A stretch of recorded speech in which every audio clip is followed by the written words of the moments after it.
তুমি যদি বিশ্বাস করো মানুষ ভবিষ্যৎ বলে দিবে, তুমি যদি বিশ্বাস করো সাপুরিয়া ভবিষ্যৎ বলে দিবে, তুমি যদি বিশ্বাস করো পাখি দ্বারা তোমার ভাগ্য নির্ণয় করা হবে, তাহলে তোমার ভিতরে ঈমান থাকবে না।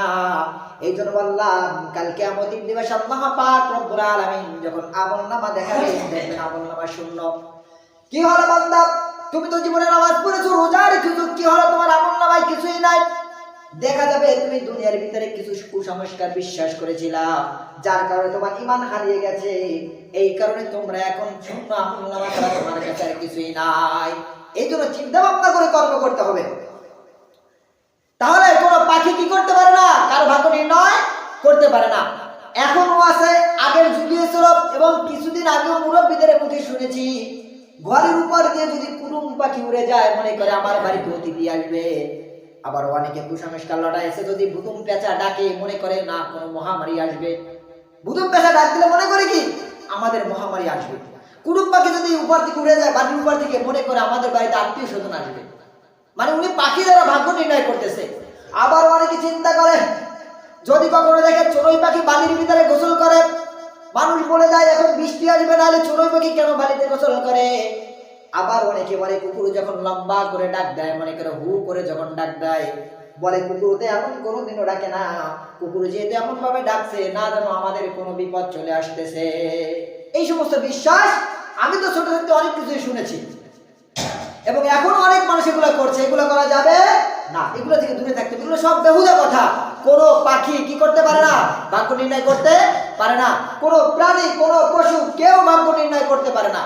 কুকুর যদি ভাগ্য নির্ণয় করতে পারত তাহলে কুকুর কেন মানুষের উষ্টা খায়, কুকুর কেন মানুষের মারি খায়? কুকুর তো নিজের ভাগ্য নিজেই জানে, আমি যদি ওইখানে যাই মালিক আমারে লাথি মারবে, আমি যদি অমুকের বাড়িতে ঢুকি সে আমাকে দাও দিয়ে কোপ দিবে, আমি যদি অমুকের বাড়ি যাই সে আমাকে আঘাত করবে। তাহলে কুকুর যদি ভাগ্যই জানতো তাহলে সে কেন মার খায়? সে তো আগে থাকতেই ভাগবে। এর মানে কুকুর কখনো গায়েব জানে না, পাখিরাও গায়েব জানে না। পাখিরা যদি গায়েব জানতো তাহলে কোনো পাখি কোনো মালিক ধরতে পারতো না, আগে থাকতেই জানতো আমি তো গায়েব জানি, অমুক জায়গায় আমার জন্য ফাঁদ বেঁধেছে, ওখানে যাওয়া যাবে না। কোনো পাখি গায়েব জানে না, কোনো প্রাণী গায়েব জানে না, এমনকি জেন জাতিরও গায়েব জানে না। অনেকে মনে করে জেন জাতি মনে হয় তো গায়েব জানে, যার কারণে যদি কারো গায়ে জেন আসে তুই জিজ্ঞেস করে অমুক কি তমুক কি, এই জায়গা কি আছে সেই জায়গা কি আছে, অথচ জেনরা কি জানে না, গায়েব জানে না। এই জেনরা যে গায়েব জানে না, একটা ঘটনা যদি কোরআনের একটা বর্ণিত ঘটনা আপনাদেরকে বললে আপনারা বুঝতে পারবেন আসলে জেনরা গায়েব জানে না। জেনরা দাবি করতো, তারা বলতো আমরা গায়েব জানি না। তো জেনরা গায়েব জানে না তার প্রমাণের জন্য একটা ঘটনা বলবো, তারপরে কোরআনের আয়াতখানা বলবো। হযরত সুলাইমান আলাইহিস সালাম, তেনার তো সবাই নাম শুনেছেন, আমাদের কি ছিল পূর্ববর্তী একজন নবী ছিলেন। তো প্রত্যেকটা নবীর এক একটা মুজিজা ছিল। তো সুলাইমান আলাইহিস সালামের মুজিজা ছিল হলো তিনার কথা জিন জাতি চলাফেরা করত, তার আদেশ করবে জিন জাতি তাকে সমস্ত রাজ্য চালাইতো, সে জিন জাতি দিয়ে রাজ্য চালাইতো। পান্দের আমার ভিতরে একটা শের আছে, বা সুলাইমা দাদে মুলক সরওয়ারি সুদমতি এ খাতে মাসদাওয়া পরি। সুলাইমান আলাইহিস সালামের দাবি ছিল সমস্ত দেব এবং পরি জিন জাতি। সুলাইমান আলাইহিস সালামের জামানায় বাইতুল মুকাদ্দাস নির্মাণ করা হয়। সুলাইমান আলাইহিস সালাম বাইতুল মুকাদ্দাস নির্মাণ কাজ প্রায় সমাপ্তির পথে, হয়তো বছর খানেক সময় লাগবে শেষ করতে। এমন সময় আল্লাহ পাক রব্বুল আলামিন ফেরেশতা পাঠাইলেন, পাঠিয়ে বললেন ওগো নবীজি আপনার মৃত্যুর সময় ঘনিয়ে আসছে, আপনার দুনিয়া থেকে বিদায় নিতে হবে। হযরত সুলাইমান আলাইহিস সালাম বললেন, আল্লাহর কাছে ফরিয়াদ করলেন, হে আল্লাহ আমি বাইতুল মুকাদ্দাস আমার বাবা দাউদ আলাইহিস সালাম শুরু করেছিলেন, আমিও আমার এই বয়স পর্যন্ত এই কাজের ধারাবাহিকতা রক্ষা করে চলেছি, আর মাত্র 1 বছর বাকি আছে। ওগো আল্লাহ আপনি যদি এই মুহূর্তে আমাকে দুনিয়া থেকে বিদায় নিয়ে নেন, আমার যদি এখন মৃত্যু হয়ে যায়, এই জিন জাতি আর কর্ম করবে না, তাহলে বাইতুল মুকাদ্দাস অসম্পূর্ণ থেকে যাবে, জিন জাতি আর কোনো কাজ করবে না। কারণ জিন জাতি এখন যে কর্মগুলো করেছে শুধু আমার আদেশে করছে, অন্য কোনো কারণে না। আমার মৃত্যু যদি এখন হয়ে যায় এই জিন জাতি কিন্তু আর কোনো কাজ করবে না, এই বাইতুল মুকাদ্দাস 1 বছর লাগবে, যদি কাজ সমাপ্তি না করে অসম্পূর্ণ থেকে যাবে। আল্লাহকে বললেন ওগো মালিক আমাকে যদি দুনিয়া থেকে বিদায় নিতে হয়, আমি যেহেতু দুনিয়া থেকে বিদায় নিয়ে চলে যাব, আল্লাহ আপনার কাছে একটা ফরিয়াদ, আমি এই লাঠিতে ভর করে যে অবস্থায় আছি, আমার মৃত্যুর পরও যেন আমি একই অবস্থায় লাঠিতে ভর অবস্থায় থাকি। যদি আমি লাঠিতে ভর অবস্থায় থাকি তাহলে জিন জাতি মনে করবে আমি এখনো জীবিত আছি, এই মনে করে জিন জাতিরা কাজ চালায়া যাবে। আল্লাহ পাক রব্বুল আলামিন হযরত সুলাইমান আলাইহিস সালাতু ওয়াস সালামের দোয়া কবুল করলেন। সুলাইমান আলাইহিস সালাতু ওয়াস সালাম তিনি মৃত্যুবরণ করলেন। গদিতে সিংহাসনে বসে লাঠিতে ভর করে বসেছিলেন যে অবস্থায়, আল্লাহ পাক রব্বুল আলামিন ওই অবস্থায় তার রূহটা বের করে নিয়ে গেলেন এবং তার দেহটা ওই লাঠিতে ভর অবস্থায় সিংহাসনে বসে আছেন। জিন জাতিরা পরীক্ষা করার সাহস ছিল না যে দেখি সুলাইমান আলাইহিস সালাম কথা যেহেতু বলতেছেন এটা পরীক্ষা করে দেখি, কোনো জিন জাতির সাহস ছিল না। খবরদার যদি সুলাইমান আলাইহিস সালামের কাছে যায় আমরা ধ্বংস হয়ে যাব, এত ভয় পাইছে। অথচ সুলাইমান আলাইহিস সালাম দুনিয়া থেকে বিদায় নিয়ে চলে গেছেন। এক লাঠির উপরে ভর করে তার দেহটা আছে। একদিক থেকে জিন জাতিগুলো কর্ম চালায় যাচ্ছেন, প্রায় বছরের শেষ, কাজ শেষ হয়ে গিয়েছে। এমন টাইমে উই পোকাও লাঠির এক অংশ খেয়ে ফেলা শুরু করেছেন। উই পাখি লাঠির এক অংশ খেয়েও ফেলেছেন। এই মুহূর্তে বাইতুল মুকাদ্দাসের নির্মাণ কাজও শেষ হয়ে গিয়েছে। যখন বাইতুল মুকাদ্দাসের নির্মাণের কাজ শেষ হয়ে গেল, জিন জাতিরা ঘুরতে দেরি, সুলাইমান আলাইহিস সালামের লাঠি যখন ছোট হয়ে গিয়েছে, সঙ্গে সঙ্গে সুলাইমান আলাইহিস সালাম মাটির উপরে পড়ে গেলেন, বসা থেকে পড়ে গেলেন। জিন জাতিরা বুঝতে পারলেন আমাদের বাদশা দুনিয়ায় অনেক আগে থেকে দুনিয়া থেকে বিদায় নিয়ে চলে গেছে। তারা বুঝতে পারলো কাজ শেষ করে বাদশার দিকে ঘুরে দেখে বাদশাও জমিনে পড়ে আছে, আবার দিকে উই পোকায় লাঠিতে খেয়ে ফেলছে। জিন জাতিরা বুঝতে পারলেন না হইলো 1 বছর আগে আমাদের বাদশা দুনিয়া থেকে বিদায় নিয়ে চলে গেছে। এই কথা আল্লাহ পাক রব্বুল আলামিন পবিত্র কোরআনের ভিতরে বলেন, ফালাম্মা কাদাইনা আলাইহিল মাউতা মা দাল্লাহুম আলা মাউতিহি ইল্লা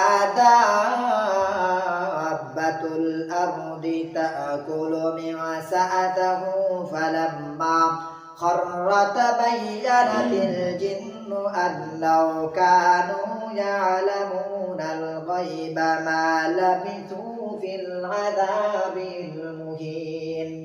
আল্লাহ পাক রব্বুল আলামিন বলেন সুলাইমান আলাইহিস সালাম মৃত্যুবরণ করেছিলেন। এই মৃত্যুবরণের খবরটা উই পোকা সমস্ত জিন জাতিদেরকে প্রকাশ করে দিলেন। কারা? উই পোকাই তো প্রকাশ করছে। উই পোকা যদি লাঠির অংশ না খাইতেন সুলাইমান আলাইহিস সালামের খবর তো কেউ জানতে পারতো না। আল্লাহ বলছেন সুলাইমান আলাইহিস সালাম বহু আগে মৃত্যুবরণ করেছেন। এই সুলাইমান আলাইহিস সালামের এই মৃত্যুর খবরটা উই পোকা সমস্ত জিন জাতিদেরকে জানিয়ে দিয়েছেন। তখন জিন জাতিরা আসল তথ্য বুঝতে পারলো। তারা যে দাবি করেছিল আমরা গায়েবের খবর জানি, আমরা গায়েবের খবর জানি, এইটার মূল যে হাকিকত এরা তারা বুঝতে পারলো।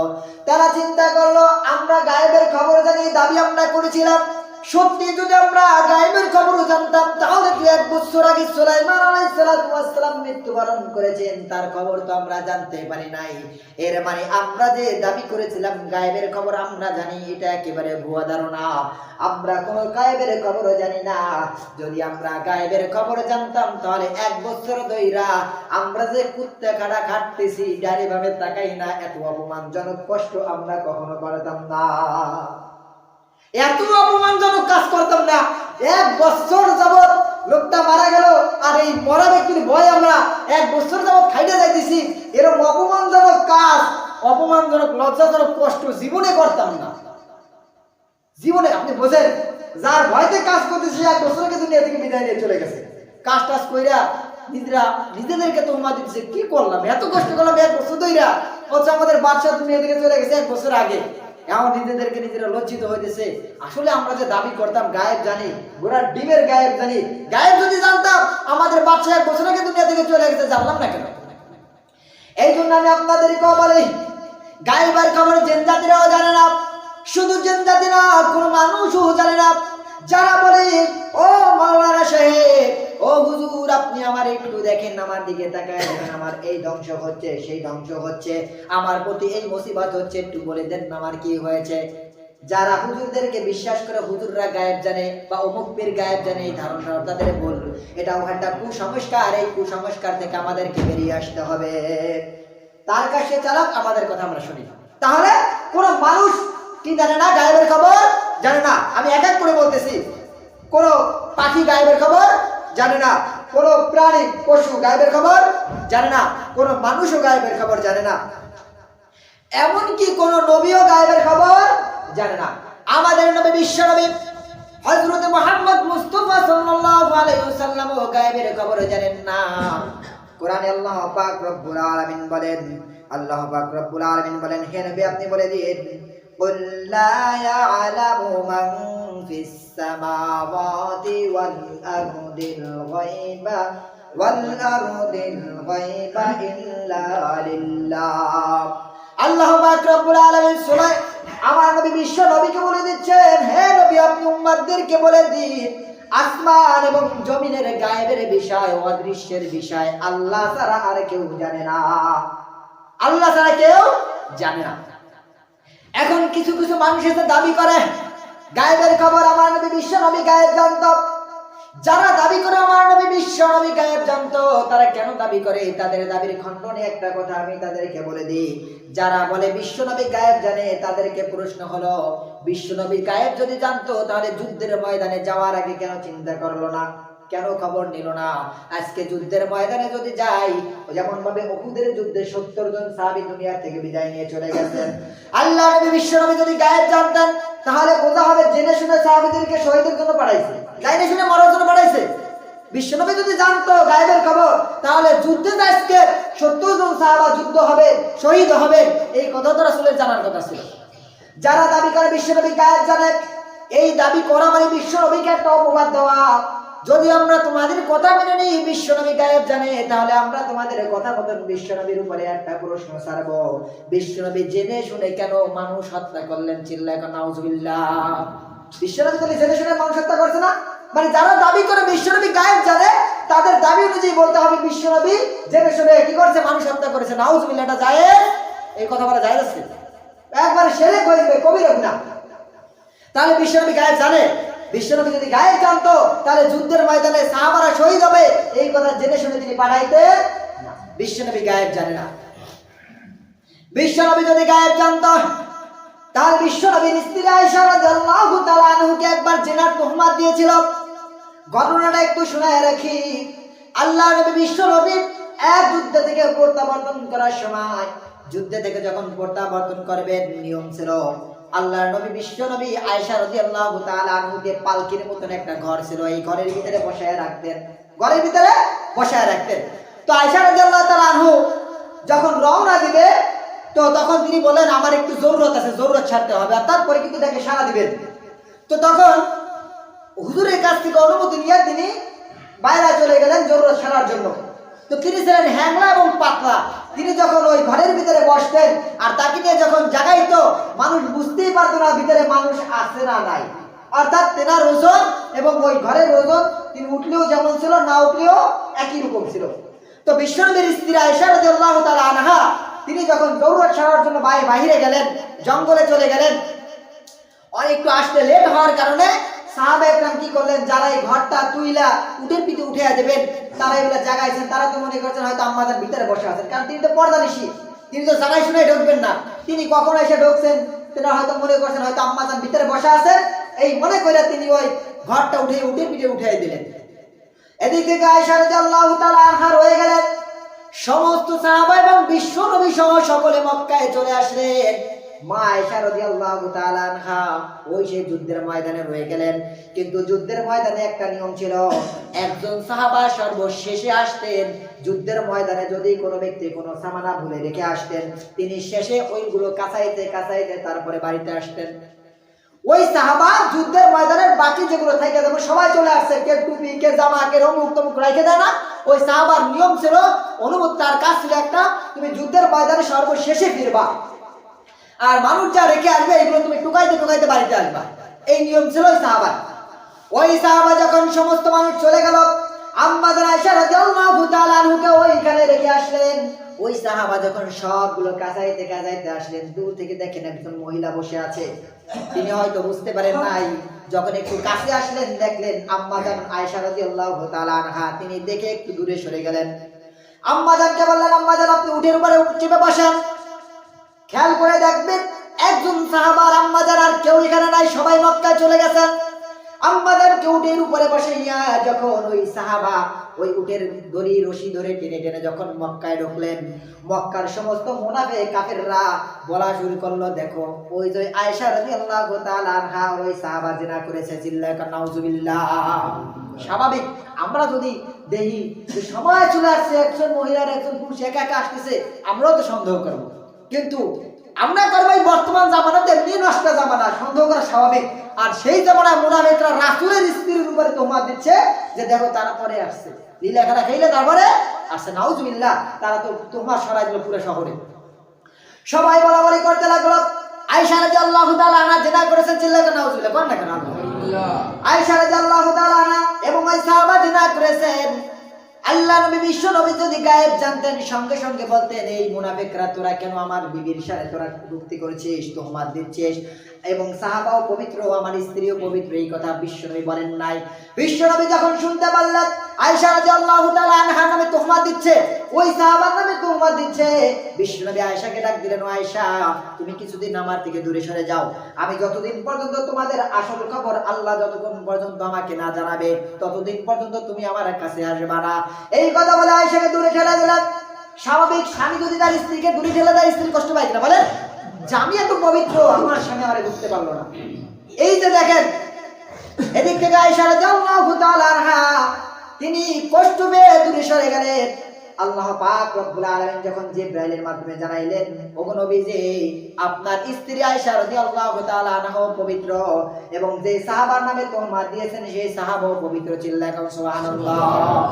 তখন তিনি জানতে পারলেন, জানার পরে আয়েশাকে ডাক দিলেন, এবার আপনাদেরকে প্রশ্ন করি, যদি বিশ্বনবী গায়েব জানতেন তাহলে তো এই আয়েশাকে কষ্ট দিতেন না, আর এই যারা এই অপরাধ অপবাদ দিয়েছে তাদেরকে সঙ্গে সঙ্গে শাস্তি দিতেন, আর এইটা লটানোর সুযোগ তিনি দিতেন না, তিনি বলতেন সব মিথ্যা। তিনি তখনও জানতে পারেন নাই। যারা বলে বিশ্বনবী গায়েব জানে তাদেরকে একই প্রশ্ন করার দরকার, তিনি গায়েব জানা সত্ত্বেও কেন তার স্ত্রীকে কষ্ট দিলেন? তিনি গায়েব জানা সত্ত্বেও এই একটা খারাপ কথা পুরো শহরে ছড়ানোর সুযোগ কেন তিনি দিলেন? এই জন্য আমরা বলতে চাই বিশ্বনবী গায়েব জানে না। বিশ্বনবী আমাদের মতন একজন মানুষ, গায়েব যদি জানতো তাহলে আল্লাহ এই আয়াতখানা নাযিল করতেন না। যেহেতু আল্লাহ পাক রব্বুল আলামিন বলেন, কুল লা ইয়ালামু মান ফিস সামাওয়াতি ওয়াল আরদিল গায়বা ইল্লা লিল্লাহ, আল্লাহ ছাড়া আসমান এবং জমিনের বেদ সম্পর্কে, তারপরে আপনার গায়েব সম্পর্কে, অদৃশ্য সম্পর্কে আল্লাহ ছাড়া কেউ জানে না। সাহাবারাও জানেন না, রাসূলও জানেন না, পীর সাহেবও জানেন না, কোনো প্রাণীও জানেন না, কোনো পশু পাখিও জানেন না। এই সমস্ত কুসংস্কার থেকে আমাদের বেরিয়ে আসতে হবে। এই তো কেবল শুরু করলাম। যারা মিলাদ করেন তাদের নিয়েও কিছু কথা বলবো, মিলাদ কেন করা যাবে না এই সম্পর্কে ইনশাআল্লাহ আগামী সপ্তাহে আলোচনা করবো। একটু আগে আসার চেষ্টা করবেন। যতটুকু আলোচনা করলাম আল্লাহ পাক রব্বুল আলামিন